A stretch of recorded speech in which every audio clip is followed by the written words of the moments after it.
they do, any good leaders, the first and foremost thing they do is to create a culture, create a value system which is very, very important for the team to go forward. And that's why I always feel that having the direction, having a roadmap is critical. If you don't have the roadmap, then you go without any direction, and you don't want teams to have no direction. So the first thing is to create a culture, create a value system, and the priority is always what is best for the team. It's not about the individuals. Yes, you recognize the deserving individuals based on their performance. But especially in India, sometimes we have the superstar culture. And the good teams I've been part of, good leaders I've played with or played under, they don't discriminate between the superstar and a youngster or who's trying to establish themselves in the team. So I think that's the first thing where everyone is equal. I think the second thing is preparation. I will probably use this word quite often in this interaction because if you have to achieve excellence, and when you're playing at the highest level, you are looking to achieve excellence because you're representing as a cricketer the millions of Indians, so much of expectations from you, and if you don't prepare to fulfill the potential you have, fulfill the expectation you have from yourself, then you're not doing justice for that opportunity which has been given to you. So I think preparation is something which is non-negotiable, and everyone in the team takes pride in their preparation.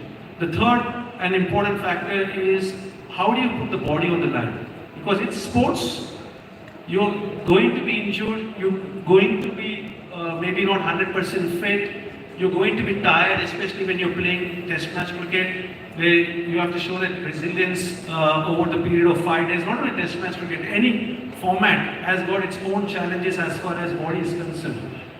But can you forget about the pains? Can you endure the pain and think what you can do to the team? So I think it's not so much about what you're feeling, but it's about what you can contribute to the team. I think good teams have players who don't really focus on how they're feeling, but they focus on what they can do for enhancing the performance of the team. And the fourth one, which is the most important thing, is being selfless. Because in sports, good teams never have selfish people. Because selfish people are only looking to take care of themselves, which means that, example, if you're on a 90 and the team requires you to get quick runs because they're going to declare, and you're looking to achieve your milestone, you have undermined the value of the team. You're thinking about your personal milestone and you're not giving value to what the team has decided and what the team is looking forward to. A lot of people ask me why I didn't go for a 300. Because I scored 275 on the 4th day evening of the test match. I would have been the first Indian to get the 300. But the plan for us on the 5th day morning was to score quick runs and at least allow our bowlers close to 75 overs to bowl out the mighty Australian batting lineup, which means that I had to play aggressively, and as expected, the Australian bowlers and the Australian captain set negative fields. They were bowling way outside the off-stump, not allowing me to even play the ball. Now, I still had to, choose between whether my personal milestone of 300 is important. Everyone wants to achieve that personal milestone. But I chose what was decided the morning of the game, which is to go out and try as much as possible to get quick runs. And ultimately, if I wouldn't have thought like that, we wouldn't have won that game. And in the end, we wouldn't have been even talking about that game. So I think having selfless people who are always looking and thinking about the best interest of the team is very critical. So I think good teams have this kind of culture, this kind of values, and invariably the dressing room atmosphere will be very relaxed. Because, as I told, you want players who are role models in your team, and they will never ever accept people compromising on the values and the cultures which everyone set out to achieve. Thank you so much. Just taking some cues from there, and the fact that we spent almost the entire afternoon today discussing business plans. I mean, anyone who's been in the consumer electronics space knows that the only thing that is certain is, it'll change. So whatever we've made a plan for today, by the time we get to something tomorrow, it might be a little different. We want to take some learnings from you, right? So for any cricketer, you've got different pitch conditions, weather, changing tactics, be going into a negative tactic. Uh, what should or how should a team approach this kind of unpredictability that normally comes in cricket and obviously business environments? In our lives, I think one thing which is constant is change. And if suppose someone doesn't accept that, then they are just fooling themselves. Because change is the only constant. And when you're playing at the highest level, the one thing which we always look forward to is adaptability. Because good teams and good players adapt to different conditions, different kind of borders, different kind of challenges, and different kind of formats. I will give an example. When IPL came, none of us knew what to expect from T20 format. Whereas now, scoring 100 in the first 6 overs has become a norm. No one expected. Recently, when we were watching the Olympics, the record Carl Lewis set, which made him win the gold medal, that timing is the timing of the last runner in that race, in the 100-meter race in the recently concluded Olympics. So even the body changes, because ultimately it's your mind which believes that I require to change, otherwise I will be totally outplayed by the opponents. So if you're not clear that change is the only constant, you have to adapt to the changing scenarios. Now how you do that? It's very easy said than done. How you do that is to first analyze what you're good at as a team, as an individual, what are the challenges which lay ahead of you, and most importantly, how the game is progressing. So as a good coach, as a good mentor, as a good leader, what you do is you don't only prepare for what's happening now. You prepare and almost visualize how the game is going to play out 5 years from now. And you almost train and identify the players who play the game ahead of time. Like someone like a Sehwag, I would say before that someone like a Krishnamacharya Srikanth was a trendsetter, because at that time the norm was to get probably 220 runs in 50 overs. But Srikanth would strike at 120, 130.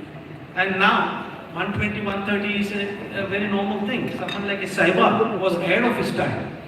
But Australians have shown that to us, saying that if you play the whole 90 overs in a test match, in one day of a test match, you're required to score at least 400 runs, or minimum 360 runs, 4 runs per over. So I think we require to train for what you are anticipating 5 years from now, 10 years from now, and then you will always be ahead of your competitors. I think that's so important. And the first thing is how you think. Because if you think that you are the best in the world now, you are forgetting that someone else is going to catch up very soon. Because who is not best in the world are working more than probably what you're doing, are putting in the effort more than what you're doing, because you are in the comfort zone. And for achieving excellence, you cannot be in comfort zone.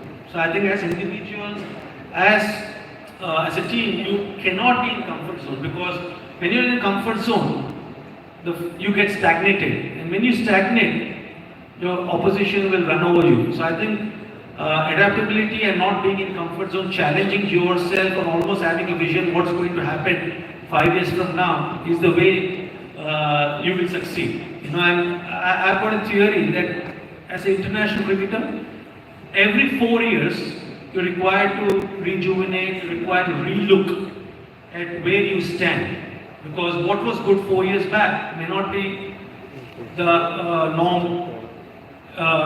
And that's when you require to relook at, you require to widen your, the repertoire of strokes, widen the kind of options you have as a bowler. Ambidextrous fielders will be the norm 5 years from now. So I think that is the way human mind evolves. So ultimately, I believe that if you think that you're the best, you're mistaken. Because you're required to always challenge yourself. Challenge yourself to get better. And only then can you succeed and survive. Yeah, I think I like that. So we also discussed, Xiaomi right now is still at number 3. We still have 2 more spots to go. So we'll take some learnings from there. Still. So picking up from what mental toughness, adaptability. See, it's easier said than done. And when you are in the thick of things, when you are doing great, you feel you are on top of the world. And then at that time, reinventing yourself, going back to the basics so that you keep on improving yourself. How difficult it is to do that as a player, and now since you are leading the NC as a coach as well, to inculcate that in the youngsters, how do you see that from a business? I think it's a very important element to succeed as a player. And we always get too carried away by this word mental toughness. We always get carried away that the Australians have got the killer instinct, some teams have got the killer instinct, we give too much of importance to that. I feel that having mental toughness or showing mental toughness is nothing to do with the talent. But the people or the players who are more consistent, more resilient, especially when they are under pressure, are the ones who succeed. So suddenly you don't see a Virat Kohli becoming mentally tough. You don't see Virat Kohli doing something different when he's under pressure. Whereas players who succumb to pressure are the ones who try to do something different when they're under pressure. So I think mentally tough players, mentally tough athletes are the ones who continue to believe what they are good at. And when under pressure, they continue to show that consistency by backing their instincts, by backing what they're good at. Whereas the players who are mentally weak suddenly try to do something different when they're under pressure. So I think mentally tough players are the ones who consistently do and stick to their strengths, and they recognize what they're good at and they back their instincts. I'll give you an example. How many of you remember Sachin Tendulkar's 200 at Sydney in 2004? Now, Sachin Tendulkar in that series didn't get too many runs in the first 3 matches. And he realized what was leading to that bad performance, or not this performance which the standard which he has kept. And then it was I think on 2nd of January 2004, he decided that I'm not going to play a single shot through the cover region, because he decided that he realized that was the area which was letting him down. And even after scoring a double 100, he had the control over his instincts to not play through that cover region. And it was unbelievable to watch from the other end, because I got 100 along with him in that test match. Now that is mental toughness. What Sachin did, he didn't do something different.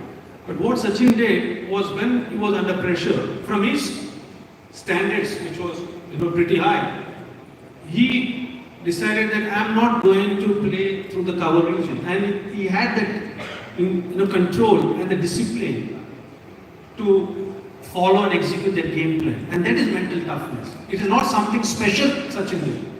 I believe that mentally tough players are the ones who decide what they're going to execute. Because in cricket, you make all the plans, but ultimately